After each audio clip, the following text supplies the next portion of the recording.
It was a mistake, but I think I want to do it again. Part 2. After a lengthy walk, I found myself outside her apartment. It was a nice, modern, and discreet place overlooking the docks. It took me a while to find as there was building work going on which obscured the entrance to the building, but I eventually found it.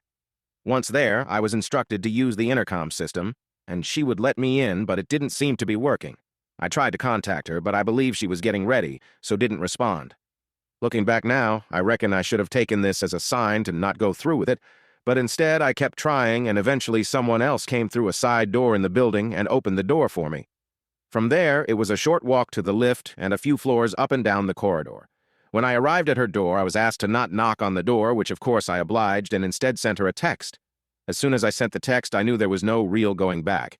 This was it. I am going to fulfill a fantasy of mine, but also cheat whilst doing so. But I was also thinking about what I would see when she opened the door.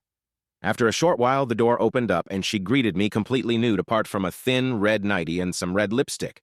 Not what I had requested, as I didn't want the chance of lipstick marks, but I thought, what the hell? I must confess, however, she didn't look quite like her pics. Not ugly or anything like that, but just not quite what I had imagined. Upon entering, I asked how this works, having not visited an escort before. I wasn't sure if I was to pay before or after, etc. To which she said to pay now, and we can then get down to business, sort of speak. After the paperwork was dealt with, I was shown to the bedroom where she invited me to make myself comfortable, and she would be back shortly.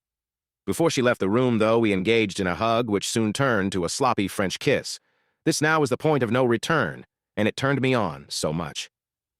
After she left the room, I started to undress and make myself comfortable. I remember saying to myself, "What are you doing?" and "I can't believe I'm doing this," etc. But none of my thoughts would stop me going through with it. After a short while, she re-entered the room fully naked and pulled out a condom from the drawer ready to put on me. Unfortunately, I'm pretty sure I have some form of ED, so it did make putting it on more difficult, but we got there in the end.